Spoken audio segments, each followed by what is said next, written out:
यार वीर, तुम मुझे यहाँ पर क्यों लेकर आए हो और इस जगह हम किसका इंतजार कर रहे हैं? यहाँ पर ना मेरा दोस्त आने वाला है और उसका गांव यहाँ पास में ही है। क्या कहा? गांव का दोस्त? और तुम भी ना, पता नहीं कैसे कैसे लोगों से दोस्ती कर लेते हो।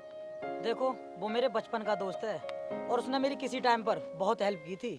ये गांव के लोग ना शहर के लोगों से चिपकने के लिए ऐसा ही काम करते हैं।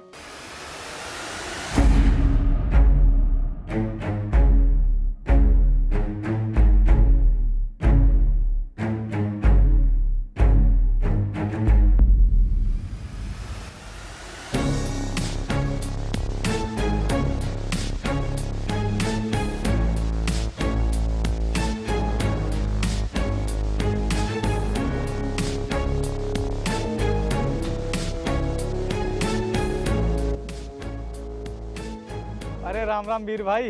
राम राम भाई। यार तू तो बहुत दिनों के बाद गांव में आया है, और बता कैसा है? तू बता कि तू कैसा है? अरे वीर, ये है तुम्हारा दोस्त और ये आया किससे है? अरे मैडम, आप इसको नहीं जानती हो? ये ट्रैक्टर है, ट्रैक्टर खेती करने के काम आता है। आज के टाइम पर अपने दोस्तों से मिलने ट्रैक्टर से कौन आता है? अरे मैडम, हम गांव के लोग ना ज्यादातर ट्रैक्टर से ही चलते हैं। ये गांव के लोग भी ना कितने मूर्ख होते हैं। देखो ना वीर, ये ट्रैक्टर हमारी गाड़ी के पास खड़ा हुआ कितना अजीब लग रहा है। सुनो मैडम, ये ट्रैक्टर ना हम गांव वालों की शान होते हैं। हाँ हाँ, क्योंकि गांव वालों की औकात नहीं होती ना कोई अच्छी गाड़ी खरीदने की। मुझे लगता है मैडम, तुम इस ट्रैक्टर की कीमत नहीं जानती हो। अगर मैंने इस ट्रैक्टर को बेच दिया ना तो तुम्हारी ऐसी 4 खटार आएंगी इसकी कीमत में। अच्छा, तो तुम मेरी इंसल्ट कर रहे हो? मैडम, मैं आपकी कोई इंसल्ट नहीं कर रहा हूँ, मैं तो सिर्फ आपको समझा रहा हूँ, और वो भी हिंदी में। और अब तुम बोलोगी कि गांव के लोगों को इंग्लिश तो आती नहीं है, तो फिर तू हिंदी में ही समझाएगा ना। You idiot, rascal. अरे छोड़ो ना यार, तुम लोगों ने आते ही झगड़ा शुरू कर दिया। वीर, तू तो अच्छी तरह जानता है मुझे फालतू में बहस करने की ना आदत नहीं है। अरे छोड़ ना यार, तू मुझे ये बता, तेरी जॉब लगी या नहीं? नहीं यार वीर, अभी तक तो मुझे कोई भी जॉब नहीं मिली है, लेकिन मैं अभी भी स्टडी कर रहा हूँ। क्या यार, पिछले 5 साल से स्टडी कर रहा है तू, अभी तक तुझे जॉब ही नहीं मिली? वीर, मुझे ना छोटी मोटी जॉब करने में कोई इंटरेस्ट नहीं है, मैं हाई प्रोफाइल की जॉब करना चाहता हूँ। यार तू हाई प्रोफाइल की जॉब के चक्कर में ना यहीं पर रह जाएगा, कभी आगे नहीं बढ़ पाएगा। और इससे अच्छा तो तू प्राइवेट जॉब कर लेता ना, तो न जाने कितने पैसे कमा लेता। देख वीर, मैं ना अपने लिए नहीं, गांव और समाज के लिए कुछ करना चाहता हूँ। इडियट, तू कुछ नहीं कर पाएगा, चल निकल यहाँ से। सुनो मैडम, वैसे भी मेरे पास ना ज़्यादा टाइम नहीं रहता है, वो तो वीर ने बुला लिया इसलिए मिलने के लिए चला आया। चलता हूँ मैं। राम राम भाई। यार रोहित, नैना की बातों को बुरा नहीं मानना, क्योंकि ये गांव के बारे में अभी कुछ जानती नहीं है। चल ठीक है यार, मैं चलता हूँ।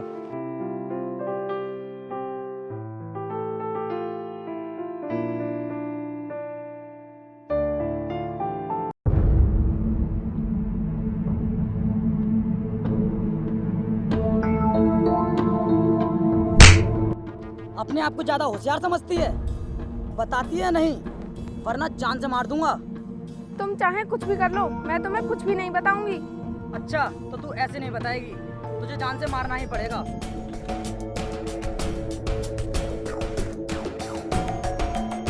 भैया भैया भैया भैया भैया भैया, प्लीज मुझे बचा लीजिए भैया जी। अरे क्या हुआ मैडम, इतना क्यों डर रही हो? भैया, ये सब बताने का मेरे पास टाइम नहीं है, प्लीज मुझे ले चलो।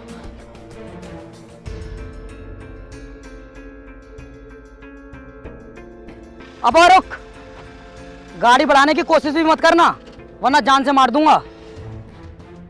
और तूने जिस लड़की को गाड़ी में बिठाया है ना, जल्दी से उसे बाहर निकाल। मैडम, आप मेरी गाड़ी से बाहर निकलिए, वरना आपके चक्कर में मेरी जान और चली जाएगी।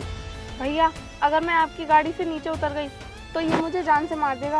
प्लीज भैया, मुझे बचा लीजिए। चलो ठीक है, मैं ही जाकर पूछता हूँ उससे कि वो तुम्हें क्यों मारना चाहता है।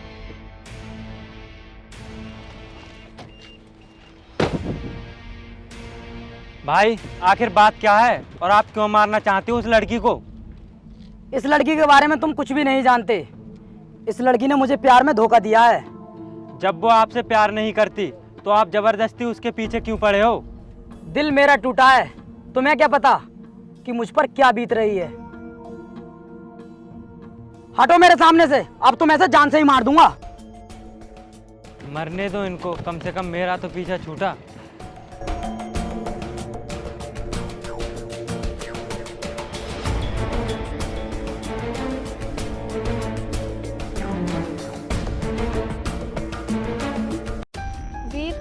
देखो आज तो बहुत मोटा हाथ लगा है। देखो कितने सारे फ़ोन हैं और ये सारे फ़ोन ना बहुत महंगे हैं और देखो पैसे भी बहुत सारे हैं। हाँ यार नैना, अब तो कई दिनों का इंतजाम हो गया हमारा। एक काम करते हैं, ये सभी पैसे हम आपस में बांट लेते हैं और फ़ोन चलकर बेच देते हैं। हाँ सही कहते हो तुम।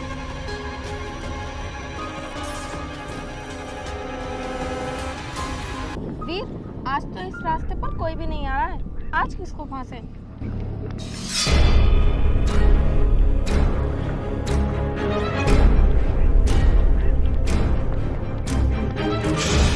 लो ये आ गया तुम्हारा गवार दोस्त ट्रैक्टर लेकर।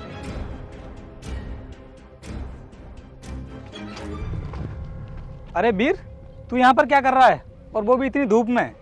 कुछ नहीं यार, बस ऐसे ही घूमने आया था। लेकिन तू बता कहाँ पर जा रहा है? यार मैं इस ट्रैक्टर की सर्विस करा के लाया था, क्योंकि खेती का काम ना बहुत चल रहा है इस समय यार। तुम गांव के लोग खेती करने के लिए कोई गाड़ी क्यों नहीं ले लेते?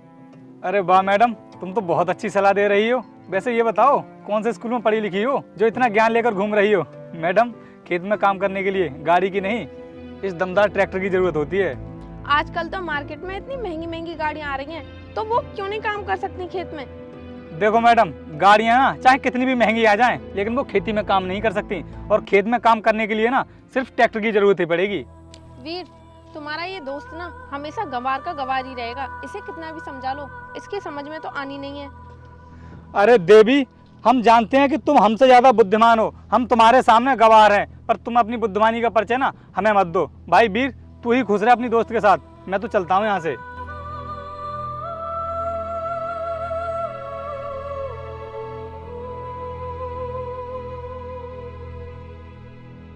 सर आपका शक बिल्कुल ठीक निकला, वो दोनों लोग ही चोर हैं। अगर हम लोगों ने उनको पहले ही पकड़ लिया होता तो शहर में आज इतनी चोरियां नहीं होती, और उन दोनों की वजह से पुलिस का नाम भी बदनाम हो रहा है। बिल्कुल ठीक कहा सर आपने। सर आपने मुझे जितने भी फ़ोन दिए थे वो सभी फ़ोन उन लोगों ने चोरी कर लिए हैं। फिर तो हमारा काम उन लोगों ने और आसान कर दिया। वो कैसे सर? क्योंकि हमने उन सभी फ़ोन में एक ऐसे एप्लीकेशन को डाउनलोड किया था जिससे हमें उनकी लाइव लोकेशन का पता चल सके। अब हम उनको बहुत आसानी से पकड़ सकते हैं। फिर ठीक है सर, आप एसपी साहब को इन्फॉर्म कर दीजिए, चलकर हम उन लोगों को पकड़ लेते हैं।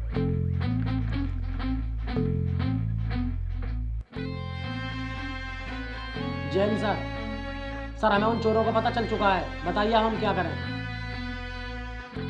ठीक है सर।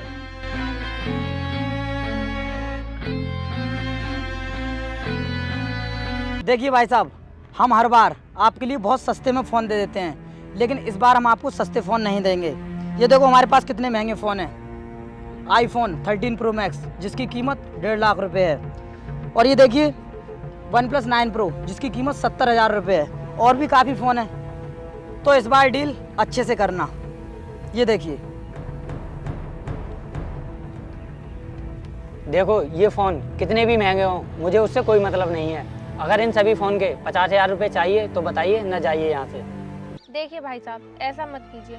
आपको शायद पता नहीं है इन सभी फ़ोनों को छीनने में कितनी मेहनत करनी पड़ती है और उसमें बहुत रिस्क भी होता है, और आप इन फ़ोनों को कौड़ियों के भाव खरीदते हो। देखिए रिस्क आपको है तो रिस्क मुझे भी है। इस शहर में मैं ही एक अकेला इंसान हूँ जो चोरी का सामान खरीदता हूँ। बोलो नैना, क्या कहती हो? भाई साहब थोड़े बहुत पैसे और बढ़ा दीजिए ना। मैं तुम्हें 50,000 से 1 रुपया भी ज़्यादा नहीं दूंगा। अगर तुम्हें लेने हो तो बताओ। रुको, हम तुम्हें इन फोन के 50,000 रुपये नहीं, पूरे 1 लाख रुपए देंगे। पुलिस? यहाँ पर पुलिस को किसने बुला लिया? क्या तुमने बुलाया है ना? अरे मैं क्या मरने के लिए बुलाऊंगा? अरे वीर, ये तो तुम्हारा वही गवार दोस्त है, हो सकता है यही पुलिस को यहाँ पर लेकर आया है। रोहित, तू पुलिस को क्यों लेकर आया है यहाँ पर? ए, तमीज में रहकर बात करो। तुम जानते भी हो ये कौन है? ये हमारे जिले के IPS ऑफिसर हैं। क्या IPS ऑफिसर? लेकिन रोहित, तुम तो गांव में खेतीबाड़ी का काम करते हो ना, तो फिर तुम IPS ऑफिसर कैसे बन गए? वीर, मुझे इस सर्विस में पूरे 3 साल हो चुके हैं, और जब मेरी पोस्टिंग इस ज़िले में हुई तो मुझे पता चला कि इस ज़िले में दिन दहाड़े चोरियां होती रहती हैं, लूटपाट होती रहती हैं। फिर मैंने और मेरी टीम ने मिलकर एक प्लान बनाया कि चोरों को कैसे पकड़ा जाए, लेकिन मुझे ना ये पता नहीं था कि वो चोर तू निकलेगा। देखिए सर, जब आपको हमारे बारे में पता चल ही चुका है तो हम आपसे माफ़ी मांगना चाहते हैं। आगे से हम कभी भी ऐसी चोरियां नहीं करेंगे, प्लीज़ हमें माफ़ कर दीजिए। और सर, मैंने आपके साथ जो भी बदतमीजी की उसके लिए मैं बहुत शर्मिंदा हूँ। तुम लोग अमीर होने के लिए ऐसा शॉर्टकट अपनाओगे, इसकी मुझे उम्मीद भी नहीं थी। लेकिन तुम लोग ये भूल गए कि हमारे देश में कानून नाम की भी कोई चीज़ होती है।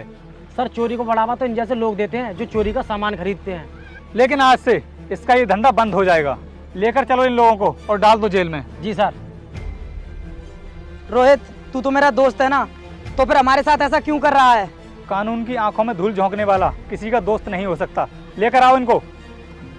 चलिए मैडम, आप एक लड़की होकर इतना गंदा काम करती हो, शर्म नहीं आती आपको?